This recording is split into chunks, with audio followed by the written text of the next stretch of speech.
بسم اللہ الرحمن الرحیم۔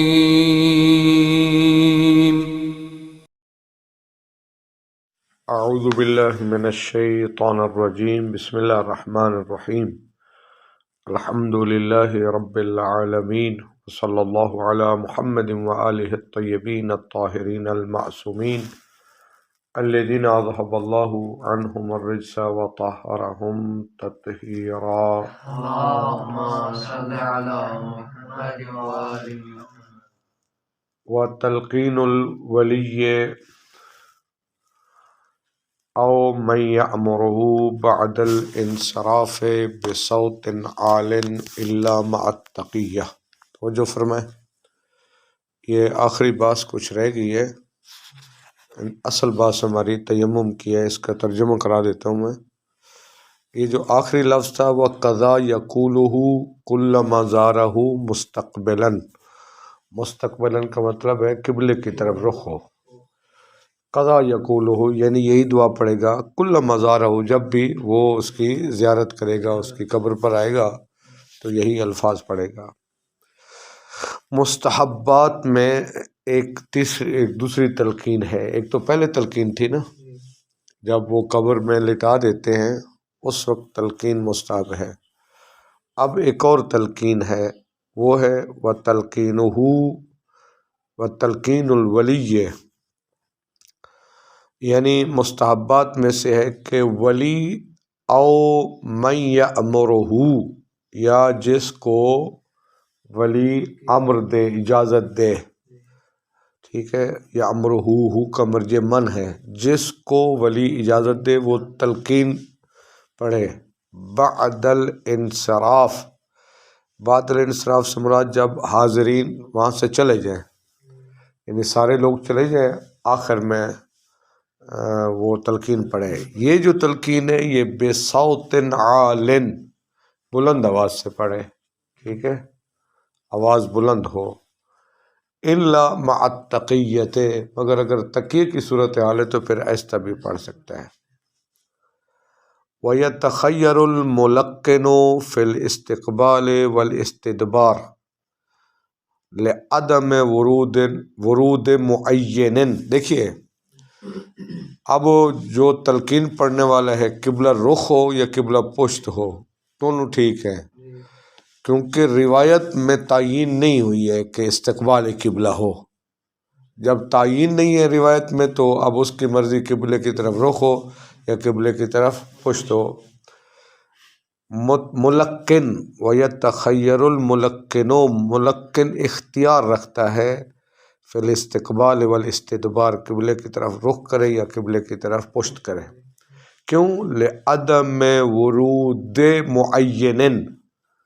معین وارد نہیں ہوا جو تعیین کرے کہ آیا آپ نے پشت کرنی، یعنی کوئی ایسی نص وارد نہیں ہوئی ہے۔ اگلا بڑا مستحب سادہ سا، وَيُسْتَحَبُّ التَّعْزِیَّۃُ، یعنی جو لِأَہْلِ الْمُصِیبہ، جس کی فوتگی ہوئی ہے، جو صاحب عزا ہے، صاحب مصیبت ہے، اس کو تعزیت مستحب ہے۔ فرما رہے ہیں یہ جو لفظ ہے نا، وَهِيَ تَفْعِلَةٌ مِنَ الْعَزَا، یہ ناقص یائی ہے، ناقص یائی کا غالباً جو مصدر آتا ہے وہ تفعلۃ کے وزن پر آتا ہے، تو یہ عزا، عزا یا عزی، یا عزا یا عزو، عزا یا عزی ہے، تو جیسے رما یرمی ہے تو اس کا مصدر بنے گا تفعلہ، تعزیہ، یہ لفظی انہوں نے بات کر دی ہے۔ اچھا، تعزیہ کا مطلب کیا ہے؟ وہ صبر، یعنی صبر، عزا کا معنی ہوتا ہے مصیبت پر صبر کرنا۔ ومن ہو، اور انہی تعزیت میں سے ہے یہ کہنا، یعنی جو صاحب عزا ہے اس کو آپ کہیں احسن اللہ عزاءک، اللہ تعالیٰ تیری مصیبت کو بہتر کرے، اے صبر کا، عزا کے معنی وسلو کا، صبر اور سلو، اب کہہ سکتے ہیں اصل میں سلو کا مطلب ہوتا ہے ایک شے کو بھول جانا، ایک شے کا ذہن سے ہٹ جانا، ٹھیک ہے، یعنی انشاءاللہ یہ مصیبت آپ کے ذہن سے چلی جائے گی، آپ کو صبر کرنا چاہیے۔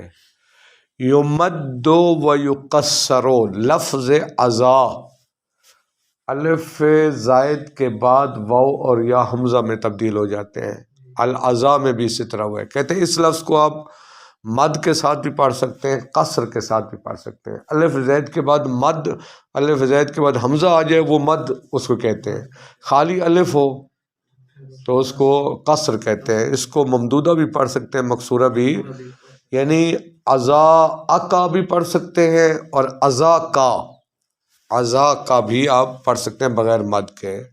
واضح بات۔ والمراد بہا، اور اس تعزیت سے مراد کیا ہے؟ الحمل علی الصبر، اس کو صبر پر ابھارنا، اس کو صبر کی تلقین کرنا، والتسلیت عن المصاب، وہ جو مصاب ہے نا، جو مصیبت زدہ ہے، اس کو صبر کی تلقین کرنا، حوصلے کی تلقین کرنا، اس کو تسلیت کرنا۔ وہی سلو کے مادہ سے نا تسلیت بھی، یہ بھی مصدر ہے۔ مطلب یہ ہے کہ اس کو آپ صبر کی تلقین کریں، اس کو حوصلہ دیں۔ بے اسناد الامر الی حکمت اللہ تعالی و عدلہ، آپ اس معاملے کو نسبت دیں اللہ تعالیٰ کی حکمت اور عدل کی طرف، یعنی اسے کہیں کہ یہ اللہ تعالیٰ کا فیصلہ ہے اور اللہ تعالیٰ کا فیصلہ صحیح ہوتا ہے، اللہ تعالیٰ کی عدالت کی اس کو تلقین کریں، اسے کہیں کہ یہ اسی میں خود حکمت خداوندی تھی۔ وَتَذْكِيرِهِ بِمَا وَعَدَ اللَّهُ الصَّابِرِينَ، وَتَذْكِيرِهِ ہی کا مرجع وہ جو مصاب ہے، ٹھیک ہے نا، یعنی اس شخص کو کیا کریں؟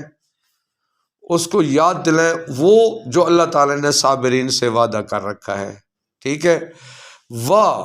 ما، اور اس کو یاد دہانی کریں، وَتَذْكِيرِهِ بِمَا وَعَدَ اللَّهُ وَتَذْكِيرِهِ مَا فَعَلَهُ الْأَكَابِرُ مِنَ الْمُصَابِينَ، بھی ہمارے بزرگان پر جب مصیبت نازل ہوتی تھی تو وہ کیسے صبر کرتے تھے، جو ان کا رویہ تھا، جو انہوں نے کیا تھا، اس کو یاد دہانی کریں۔ مثلا ہمارے لیے بہترین ہے کہ ہم کربلا کے واقعے کا تذکرہ کرتے ہیں، اسے کہ اگر کسی کا جوان بیٹا مر جاتا ہے، اسے کہیں دیکھو بھی کربلا میں امام حسین علیہ السلام کے سامنے بھی تو ان کا بیٹا مر گیا تھا نا۔ جو اکابر سے مراد ہمارے بزرگان، چاہے وہ ائمہ ہوں یا بزرگ ہستیاں ہوں، باقی جو من المصابین، جو مصیبت زدہ ہیں، جو ان ما فعلوا، جو انہوں نے کیا ہے مصیبت کی حالت میں، اس کی اس کو یاد دہانی کرائیں، ٹھیک ہے جی۔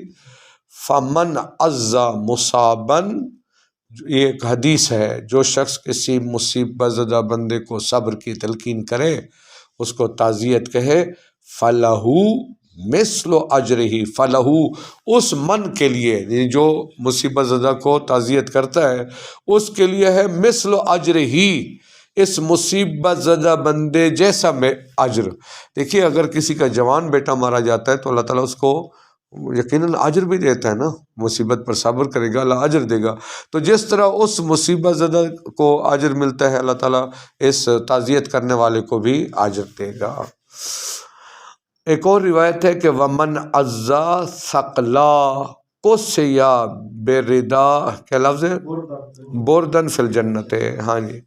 ثقلہ کہتے ہیں وہ ماں جس کا جوان بیٹا مر جائے، وہ غمزدہ ماں جس کا جوان بیٹا مر جائے، اس کو کہتے ہیں کیا؟ ثقلہ۔ جو البتہ کسی کا جوان بیٹا مرد ہو، باپ ہو، تو بھی اس کو بھی شامل ہے۔ جو کسی مصیبت زدہ جس کا جوان مارا گیا ہو، مراد اصل میں عورت ہوتی ہے، وہ جو خاص طور پر ماں ہوتی ہے، کہتے ہیں جو اس کو تعزیت کرے گا، قُسِّيَ بُرْدًا فِي الْجَنَّةِ، جنت میں اس کو ایک چادر پہنائی جائے گی، ٹھیک ہے جی۔ وَهِيَ مَشْرُوعَةٌ قبل الدفن و بعدہ، شہید اول کی عبارت یہ ہے، قبل الدفن و بعدہ، یہ ہمارے نزدیک، یہ سے مراد تعزیہ، اس کو افسوس، اظہار افسوس کرنا، یہ دفن سے پہلے مشروع ہے اجماعاً ہمارے نزدیک، یعنی اس دفن سے پہلے تو اجماع ہے شیعہ سنی تمام فقہا کا، و بعدہ عندنا، تدفین کے بعد ہمارے نزدیک پھر بھی وہ مشروعیت رکھتا ہے، یعنی ایسا نہیں کہ دفن کر دیں آپ اظہار افسوس نہیں کر سکتے، نہیں، پہلے بھی۔ اور اس عبارت سے پتہ چلتا ہے کہ جو غیر شیعہ ان کے نزدیک قبل تدفین ہے، بعد تدفین مشروعیت نہیں رکھتے ہیں، ہمارے ہاں پہلے بھی رکھتے ہیں، بعد میں بھی مشروعیت رکھتے ہیں، واضح بات۔ وَكُلُّ، اب اگلی بات کر رہے ہیں، دیکھیں یہ ایک چھوٹی سی بات ہے، کہہ رہے ہیں کہ یہ سارے واجب کفائی ہیں، جتنے بھی میت کے ہم نے احکام بیان کیے سارے کے سارے واجب ہے۔ واجب کفائی کا مطلب آپ جانتے ہیں کہ جس کو علم ہوگا اس پر واجب ہے، لیکن اگر بعض آ کر یہ اعمال انجام دے دے تو باقی بات سے وہ ساکت ہو جاتا ہے۔ وَكُلُّ أَحْكَامِهِ، اے احکام المیت، جتنے بھی میت کے احکام ہیں، ٹھیک ہے جی، جتنے ہم نے واجبات مستحبات سارے کے سارے بیان کیے ہیں، یہ میت کے احکام من فروض الکفایہ اور ندبہا یا ندب الکفایہ، یعنی یا فرض کفائی ہے یا مستحب کفائی ہے، سمجھ آئی بات؟ فرض کفائی ہے انکانت واجبتاً، اگر وہ اعمال کیا ہوں واجب ہوں، جیسے تدفین ہے، جیسے غسل و کفن ہے، یہ سارے کے سارے کیا تھے؟ تو یہ واجب کفائی ہیں۔ اور ندبہا، ندبہا کا مطلب ندب کفایہ، یا وہ مستحبات کفائی ہے، مثلا 6 سال سے کم بچے کا نماز جنازہ پڑھنا مستحب ہے نا، یا جو میت میں وہ 2 لکڑیاں رکھتے ہیں وہ سارے مستحبات ہیں یا نہیں؟ امامہ مستحب ہے نا، تو جو اسی طرح غسل کے مستحبات یہ مستحب کفائی ہوں گے، بعض انجام دے دے تو باقی بعض سے استحباب ساکت ہو جاتا ہے۔ ان کانت مندوبتاً و ندبہا ان کانت مندوبتاً، یعنی ندب کفائی ہے اگر وہ احکام مندوبہ ہیں، اگر وہ احکام واجب نہیں ہیں بلکہ مندوب مستحب ہیں، تو واضح بات۔ وَمَعْنَ فرض الکفایہ، فرض کفائی کا معنی کر رہے ہیں مخاطبۃ الکل بہی کا مرجع فرض، یعنی سب کے سب اس فرض کا مخاطب ہوتے ہیں ابتداءً، شروع میں، البتہ جن کو پتہ چلے گا، علی وجہ اس طرح کہ یقتضی وقوعہ، وہ اس فرض کا واقع ہونا تقاضا کرتا ہے من ایہم کانا، بھی جب سب پر ہے تو ان میں سے آ کر جو بھی ان کو احکام ان کو انجام دے دے۔ وسقوطہ بقیام من فیہ الکفایہ، وسقوطہ، اور وہ فرض ساقط ہو جاتا ہے، ٹھیک ہے، کس سے؟ بقیام، ان کے انجام دینے سے، من فیہ الکفایت، جن کے انجام دینے سے کیا ہو جاتا ہے؟ کفایت ہو جاتی ہے۔ کیا مطلب؟ باقی سب سے ساقط ہو جائے گا۔ فمن تلبس بہی، پس جو شخص ان احکام میت میں مصروف ہو جائے، من یمکن القیام بہی، اور وہ یعنی وہ متلبس بھی وہ ہو جو ان کو انجام دینے کی قدرت رکھتا ہو، تو ساقط عن غیرہ، تو اس کے غیر سے، من تلبسہ کے غیر سے ساقط ہو جائے گا، لیکن مراعن بے اکمالی، رعایت کیجیے کہ وہ مکمل ہوں، اگر درمیان میں چھوڑ کر چلا جاتا ایک بندہ دوسرے، وہ ساقط نہیں ہو کہ پھر آ کر واقعی انجام دے، ٹھیک ہے جی۔ وَمَتَى لَمْ يَتَّفِقْ ذَلِكَ، اگر احکام میت کو بھی انجام، ذالک سے مراد یہ اکمال نہ ہو، اگر مکمل نہ ہو، تو اسم الجمیع، سب گناہ گار ہوں گے، فی التأخر عنہ، ان احکام کو اگر تاخیر سے انجام دیا جائے گا، سواء فی ذلک الولی وغیرہ، اب یہ جب گناہ گار ہوں گے تو وہ ولی ہو یا دوسرے ولی کا غیر، ممن علم بموتہ، جس نے اس کی موت کا سنا ہے، البتہ من المکلفین، وہ مکلفین القادرین علیہ، جو ان احکام میت کو انجام دینے کی قدرت بھی رکھتے ہوں۔ واضح بات؟ اب آ جائیں تھوڑا سا خلاصہ اس کا، پھر اصل بات کی طرف آتے ہیں، توجہ فرمائیں گے۔ استعمال طہور مشروط بالنیت، ٹھیک ہے جی، اگر آپ کو یاد ہو کہا تھا یہ تعریف جنس اور فصل کے ساتھ کی گئی ہے، ٹھیک ہے، تو یہ جو فصل ہے مشروط بالنیت ہے، اس سے کپڑے کو اگر آپ پاک کرتے ہیں وہ خارج ہو جائے گا، ٹھیک ہے جی، بدن کو پاک کرتے ہیں وہ کیا ہوگا؟ یا ناقص وضو، وہ جو پہلے صفحے پر بات کی تھی، کہتے ہیں وہاں پہ آخر میں کہا تھا ان تمام شرائط کے بعد، تمام بحث کے بعد کہا تھا باقیت طہارات الثلاث، 3 طہارتیں بچ گئی تھی، ایک وضو، ایک غسل اور ایک تیمم، تو دو فصلیں بیان کر چکے ہیں۔ پہلی فصل تھی فی الوضو، دوسری فصل تھی فی الغسل۔ تیمم تیسری جگہ پر کیوں ہے؟ کیونکہ ان کے بدلے میں ہے نا، وہ نہ ہوں گے تو پھر تیمم ہوگا نا۔ اگر وہ انسان انجام دے سکتا وضو اور غسل کے لیے پانی موجود ہو تو پھر تو تیمم کی باری ہی نہیں آتی۔ ٹھیک، اچھا جی، لفظ تیمم کا تھوڑا سا ایک آپریشن چھوٹا سا کر لیتے ہیں۔ تیمم باب تفعل کا مصدر ہے، ٹھیک ہے جی، اور صرف سادہ میں ہم نے پڑھا تھا کہ بعض اوقات باب تفعل ثلاثی مجرد کے معنی میں ہوتا ہے۔ بہرحال دیکھتے ہیں کہ ثلاثی مجرد کا معنی ہے یا نہیں ہے۔ تو تیمم تصرف، تیمما یا تیممو تیممن، تبرکا یا تبرکو تبرکن۔ تو حروف اصلی کون کون سے ہیں؟ یا، میم، میم، یعنی یہ مثال یائی ہے اور مضاعف ہے۔ یماما، حروف اصلی کیا ہوں گے؟ یاما ما، تیمم ہے نا تو دو میم ہے نا۔ یاماما مضارع کیا بنے گا؟ یمامو، یمامو، یاماما یمامو، اگر یفعلو کے وزن پر ہو۔ اگر یفعلو کے وزن پر ہو تو جیسے یا سرا یسر تھا، یہ بھی بنے گا یاماما یممو، ٹھیک ہے نا۔ اب یاماما کو باب تفعول میں لے جائیں، تیمما، ٹھیک ہے۔ اچھا، یاماما جو معنی کیا بنتا ہے اس کا؟ اصل لغوی معنی ہے یہ خاک آلود کرنا، چاہے اپنے منہ کو، اپنے ہاتھوں کو، اپنے جسم کو، اپنے پاؤں کو، کسی بھی عضو کو، لغوی معنی یہ ہے خاک آلود کرنا، مٹی سے ملنا، ٹھیک ہے۔ تو بعد میں شارع نے ایک مخصوص وضو اور غسل کے بدلے میں جو چہرے اور ہاتھوں کو مٹی سے ملنا ہے اس کو تیمم قرار دیا ہے۔ تو اس کا مطلب ہے یہ منقول شرعی ہوگا، منقول ہے، پہلے والے معنی میں اور بعد والے معنی میں مناسبت بھی موجود ہے، تو یہ منقول شرعی ہے، ٹھیک ہے جی۔ تو تیمم کا لغوی معنی وہ ہوا، اصطلاحی معنی وہی ابھی آگے ترتیب بیان کریں گے۔ جب ساری شرائط پوری ہوں تو انسان وضو اور غسل نہ کر سکتا ہو، اس کی وجوہات بیان کریں گے، تو اس صورت میں انسان اپنے چہرے اور ہاتھوں کو جو خاک آلود کرتا ہے اس عمل کو، وہ بھی نیت کے ساتھ، وہ چونکہ استعمال طہور اس خاک کو، مٹی کو بھی شامل ہے نا، ٹھیک ہے جی۔ تو پھر کہتے ہیں یہ جو مٹی کے خاک آلود کرنا ایک خاص نیت کے ساتھ، اس کو تیمم شرعی کہا جاتا ہے، ٹھیک ہے جی۔ نمبر 1، تیمم کب کرنا ہے، ٹھیک ہے جی، اصول آپ سن لیں پھر جزیات ہیں۔ نمبر 1 ہے عدم الماء، پانی نہیں ہے، ٹھیک ہے، تلاش کرنے کے باوجود پانی نہیں ملتا۔ کتنا تلاش کرنا ہے وہ آخر میں بیان کریں گے۔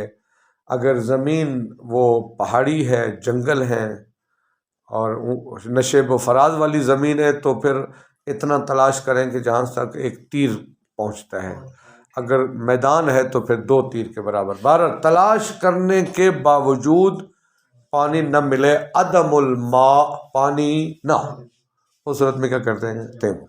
نمبر 2، پانی ہے، عدم الوصلۃ الیہ، انسان کی پہنچ سے دور ہے، رسائی وہاں تک نہیں ہے، پانی تک پہنچ نہیں سکتا ہے۔ اب کیسے نہیں پہنچ سکتا ہے اس کی پھر تفصیلات ہیں۔ مثلا ایک آدمی پانی موجود ہے، وہ وہاں پڑا ہوا ہے سامنے، وہ ٹوٹیوں پہ رہے، یہ چلنے کی سکت نہیں رکھتا ہے بندہ، ٹھیک ہے جی۔ تو اب پانی ہے، چلنے کی سکت نہیں رکھتا۔ کیوں نہیں چلنے کی سکت رکھتا؟ بوڑھا ہے، بیمار ہے، بالکل ضعیف ہو گیا ہے، اور کوئی معاون بھی، حتیٰ پیسے دے کر بھی کوئی ایسا بندہ نہیں ملتا جو جا کر اس کو، پیسے بھی اتنے جو اس کی قدرت میں ہوں، ٹھیک ہے۔ یا یہ ہے کہ پانی ہے، وہاں پر پڑا ہوا ہے، وہ کنویں پہ پانی ہے، میں اگر وہاں پانی لینے جاتا ہوں تو نماز کا وقت ختم ہو جائے گا، 1 رکعت بھی میں اپنے وقت میں نہیں پڑھ پاؤں گا۔ اگر وضو کے چکر میں پڑھتا ہوں تو 1 رکعت بھی وقت میں درک نہیں کر سکے گا۔ تو اب یہ کیا ہوگا؟ یہ سارے کے سارے عدم الوصلہ۔ تو نمبر 1 عدم الماء، پانی نہیں ہے. نمبر 2 پانی ہے، وہ پانی تک رسائی نہیں ہے، پانی اس کی پہنچ سے دور ہے. اچھا جی، پھر اس کی چھوٹی موٹی اور تفصیلات ہیں. نمبر 3 پانی ہے، رسائی بھی ہے، پہنچ میں ہے. پانی کا استعمال ضرر رکھتا ہے، نقصان دہ ہے. ٹھیک ہے، کس طرح؟ ایک بیماری موجود ہے، پانی استعمال کرے گا تو وہ بیماری بڑھ جائے گی. ایک بیماری ہے، پانی کا استعمال کرے گا تو وہ شفا یاب ہو رہے جلدی جلدی، اب وہ شفا یابی میں دیر ہو جائے گی. پانی کے استعمال کی وجہ سے مثلا انفیکشن ہو جائے گی اور وہ زخم دیر سے چھوٹے گا. اگر پانی استعمال نہیں کرتا تو زخم جلدی چھوٹ جائے گا، فرض کریں بیماری جلدی دور ہو جائے گی. پانی کا استعمال کرتا ہوں تو اچھا. تو نمبر 3 اب بیمار بالکل نہیں ہے، ہٹا کٹا ہے، صحت مند ہے، لیکن خوف یہ اگر میں نے پانی استعمال کیا تو بیمار ہو جاؤں گا. ٹھیک ہے جی، یعنی اگر وہ اس کو یہ ہے کہ اگر میں نے پانی استعمال کیا تو کیا کروں گا؟ بیمار ہو جاؤں گا. ٹھیک. یا سردی کا، ٹھنڈ کا موسم ہے، شدید سردی ہے، وہ سردی برداشت نہیں ہو رہی ہے، یہ بھی ہو گیا. یا یہ کہ ابھی پانی ہے، یا وضو کرے یا پیاس کو بجھائے. ٹھیک، کہتے ہیں کہ وہ پیاس بجھائے وضو کو، اس کے بدلے میں تیمم کر لیں. اچھا، ابھی پیاس نہیں ہے لیکن راستے میں پانی کی ضرورت پڑے گی، پھر بھی وہ یہی ہوگا کہ وہ تیمم کرے، وہ کیا کرے؟ چھوڑ دے پھر اس کو. ٹھیک ہے جی، دیکھتے ہیں پھر آگے کہاں تک پہنچتے ہیں، پھر پانی کو کتنا تلاش کرنا ہے. فرماتے ہیں بسم اللہ الرحمن الرحیم. الفصل الثالث فی التیمم، فصل ثالث ہے کس میں؟ تیمم میں. اچھا جی، فصل اول فی الوضو، فصل ثانی فی الغسل، فصل ثالث فی التیمم. اچھا جی، وَشَرْطُهُ، شرط تیمم 3 شرائط ہیں بھئی. نمبر 1 عدم الماء، پانی موجود ہی، بِأَلَّا یوجد مع طلبہ، پانی نہیں پا سکتا طلب کرنے کے باوجود، تلاش کے بھی پانی موجود، لا یوجد ہو، یا پانی موجود نہیں ہے مع طلبہ، تلاش کے، لیکن علی الوجہ المعتبر، یہ علی الوجہ المعتبر متعلق ہیں طلب کے، یعنی جتنا شرعی طور پر تلاش کرنا معتبر ہے اتنا تلاش کرنے کے باوجود پانی نہیں ہے. بات سمجھ آگی بات؟ وہ کتنا معتبر ہے وہ آگے، جیسے میں نے اشارہ کیا کہ اگر وہ جنگل والی زمین ہے، وہ نشیب و فراز ہے، تو 1 تیر کے برابر جہاں تک وہ چاروں طرف ہو، اس کی تفصیلات ہے کہ وہ جو معتبر ہے نا، معتبر وجہ پر، جو شرعاً معتبر ہے، اتنے وجہ پر تلاش کرنے کے باوجود پانی نہیں ہے. اچھا، او کا مطلب یہ ہوگا کہ یعنی دوسری شرط کیا ہے؟ عدم الوصلۃ الیہ الی الماء، پانی تک پہنچ نہیں ہے اس کی، پانی اس کی رسائی سے باہر ہے، اس کی پہنچ سے دور ہے. ٹھیک ہے جی، ما کونہ موجوداً، پانی ہے لیکن اس کی پہنچ سے دور ہے. مثلا مطلب ہے کہ پانی کے سامنے، یہ وہاں پانی تک پہنچ نہیں سکتا ہے. اچھا، کیوں نہیں پہنچ سکتا ہے؟ آپ دیکھیے بہت ساری چیزیں آ گئی. اما للعجز عن الحرکت، کیونکہ یہ شخص حرکت کرنے سے عاجز ہے. المحتاج الیہا، جس حرکت کا یہ محتاج ہے، الیہا کا مرجع ہے حرکت، فی تحصیل ہی، پانی کو حاصل کرنے کے لیے جس حرکت اور جس چلنے کا محتاج ہے، وہ چلنا اس کے قدرت سے باہر ہے. کیوں؟ لکبرن، بڑھاپے کی وجہ سے، اور مرضن، بیماری کی وجہ سے، اور ضعف قوت، یا ضعف قوت. مثلا پانی ہے کنویں میں، سامنے نظر آ رہا ہے، بالکل پانی نظر آ رہا ہے، لیکن بیچارہ کمزور ہے، پانی نکالے کیسے؟ یا اس کی نہیں چل کے وہاں پہ جا سکتے پانی تک. وَلَمْ يَجِدْ مُعَاوِنًا، اور کوئی معاون بھی موجود نہیں ہے جو آ کر پانی اس کو دے دے، ایسا کوئی معاون موجود نہیں ہے. ولو بأجرت مقدورت، دیکھیے یوں کو میں بیان کروں، اگر کوئی بندہ ہے اور بندہ مالدار ہے، 100 روپے دے کے وہ پانی لے آتا ہے تو واجب ہے 100 روپے دے پانی منگوائے، چونکہ 100 روپے اس کی قدرت میں ہے، لیکن وہ پانی لانے والا اتنے پیسے مانگتا ہے جو اس کی قدرت سے باہر ہے، پھر نہیں ہے، پھر تیمم کرے گا۔ سمجھ آگے بات؟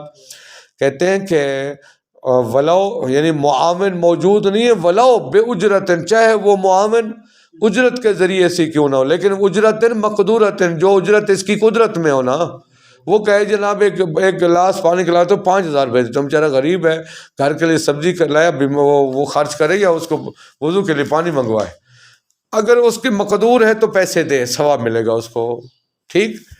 او لذیک الوقت حیث لا یدرک منہ معہ بعد طہارت رکعتن، ٹھیک۔ او لذیک الوقت یعنی یا کیا ہے، وہ جو واجب نماز پڑھنی ہے اس کا وقت، یعنی اتنی وسعت نہیں رکھتا کہ پانی حاصل کر کے 1 رکعت اپنے وقت میں وضو کر کے یا غسل کر کے، لذیک الوقت بحیث لا یدرک منہ کا مرجع کیا ہوگا، ضمیروں کا مرجع دیکھنا ہے، لا یدرکو آپ کہیں، لا یدرکو، یدرکو لکھا ہوا ہے، یعنی اس کا فاعل وہی شخص وہ جو ہے نا، وہ جو واجب ہے جس کے اوپر جو مکلف ہے، لا یدرکو نہیں، لا یدرکو ہے لفظ، بحیث لا یدرکو رکعتن کو پہلے لے آئیں، 1 رکعت بھی وہ درک نہیں کر سکتا، من ہو کا مرجع کیا ہوگا، وقت میں سے، معہو کا مرجع پانی کے ساتھ، یعنی وہ وقت سے پانی کے ساتھ طہارت کے بعد 1 رکعت کو وقت بھی وہ درک نہیں کر سکتا، یعنی اتنا وقت نہیں ہے کہ وہ وضو یا غسل کر کے کم از کم 1 رکعت اپنے وقت میں پڑھ لے۔ اس کا مطلب کیا ہوا، اگر اتنا وقت ہے کہ وہ 4 رکعت تو نہیں پڑھ سکتا، مغرب غروب آفتاب ہونے والا ہے، 1 رکعت پڑھ سکتا ہے تو پھر وضو کرے یا غسل کرے، اور کم از کم 1 رکعت پڑھ سکتا ہے تو وہ وقت میں پڑھے، پھر تیمم نہیں ہوگا۔ او لکونہ ہی کا مرجع یقیناً ماء ہے یا پانی ہے، فی بئرن کنویں میں، بعید القعر جس کی گہرائی بہت زیادہ ہے، یتعذر الوصول الیہ اس بندے کے لیے اس پانی تک رسائی مشکل ہے، بدون الآلت بغیر کسی، وہو عاجز عن تحصیل الآلت پانی بغیر آلہ کے نکلتا نہیں، اور اس کے پاس آلہ موجود نہیں ہے، آلہ کو حاصل کرنے سے عاجز ہے۔ ولو بعوض چاہے وہ کسی کے عوض، یعنی وہ کوئی عوض دے کر ہی کیوں نہ ہو، ٹھیک ہے نا، اگر کوئی بندہ کہتا ہے یار آلہ ہے دیتا ہوں 5 روپے لوں گا، ٹھیک ہے، یعنی عوض کی صورت میں بھی نہیں ہے، اگر عوض کی صورت میں ہے تو پھر وہ وضو کرے گا۔ او شک ثوب نفیس او اعارتن یا ایک قیمتی کپڑا پاڑنے کے ذریعے، پھاڑنے کے، مثلا کپڑا ہے، مسئلہ یہ ہے کہ کپڑا وہ اس کا امامہ ہے بیچارے کا، کپڑا ہے وہ قیمتی ہے، پانی اس سے لیتا ہے تو وہ اس کا امامہ پگڑی سے معروم ہو جاتا ہے، پھر وہ اس کے اوپر تیمم ہوگا، وضو نہیں ہوگا۔ ولو بعوض او شکن، شکن کا کس پر عطف کریں گے، ہاں اس کا مطلب ہوا ہاں اگر ثوب نفیس کے پھاڑنے سے پانی مل جاتا ہے تو وہ پانی وصول کرے، اور اعارتن یا کسی سے وہ آلہ کیا کر لے، اعارہ کے طور پر لے، اگر یعنی اعارہ کے طور پر قیمتی کپڑے کو پھاڑنے کے ذریعے یا عوض کے ذریعے کسی طریقے سے بھی اس کو حاصل کرنے سے عاجز ہے تب تیمم ہوگا، وگرنہ تیمم نہیں ہوگا۔ او لکون ہی یا پانی، لکون الماء موجودا فی محل پانی ایک جگہ پر، ایسی جگہ پر پڑا ہوا ہے، یخاف من السعی الیہ اگر الیہ پانی کی طرف جانے کی کوشش کرتا ہے تو خوف ہے، کس پر خوف ہے، علی نفسن، علی نفسن کا جار مجرور کا متعلق کون ہے، یخاف ہے، یعنی خوف ہے کسی جان کا، ٹھیک ہے جی. اچھا جی. او طرفن یا جان کا نہیں، کسی ایک عضو کے کٹ جانے کا خوف ہے. میں ادھر گیا تو ٹانگ کٹ جائے گی، بازو ٹوٹ جائے گا، آنکھ پھوٹ جائے گی وغیرہ وغیرہ. سمجھ آگے بات. او مال محترمتن، توجہ فرمائے، یہ اس کا بھی یخاف و خوف ہے ایسے مال کا جو مال محترم ہے. مثلا مال آپ کا ہے، آپ کا اپنا ہے اور ہے بھی، مثلا مال ہے، پیسے ہیں. مسلمان کا دیکھیے، آپ پانی لینے جاتے ہیں تو مال پر کوئی قبضہ کر لیتا ہے.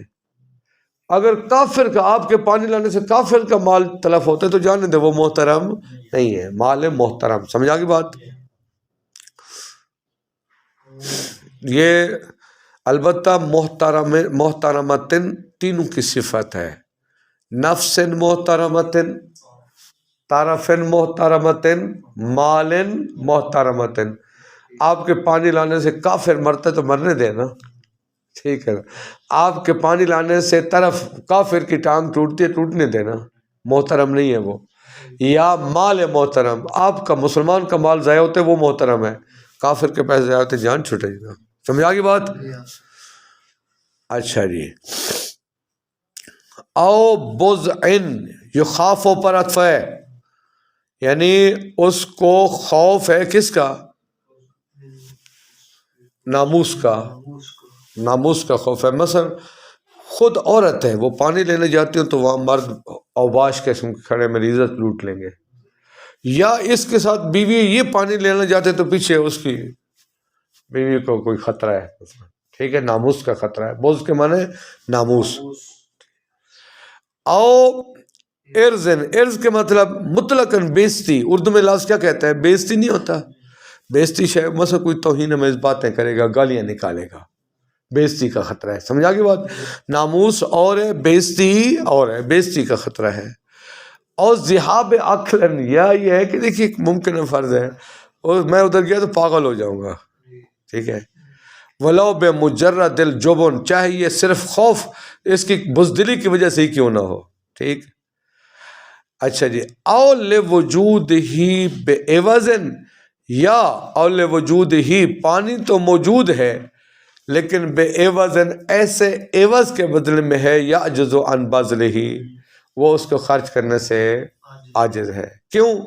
لعدم، مثلا اگلا بندہ کہتا ہے او جی 10 روپے، 10 روپے کا گلاس، اس کے بعد 10 روپے نہیں ہے. لعدم یعنی پیسے ہیں ہی نہیں. او حاجتن، یا پیسے ہیں میں روٹی کیا کھاؤں گا بعد میں. ولو فی وقت مترقب، دیکھیے ایک دفعہ یہ کہ ابھی پیسے ہیں، ضرورت بھی نہیں ہے، لیکن کل ضرورت پڑیں گے نا، کل میرے پاس اور کہیں سے پیسے نہیں آئیں گے. یعنی وقت مترقب، آنے والے وقت میں اس کو وہ ضرورت ہے اس کی. ٹھیک ہے جی. انشاءاللہ تعالیٰ پھر باقی کل پڑھیں گے. وصلی اللہ علیہ محمد.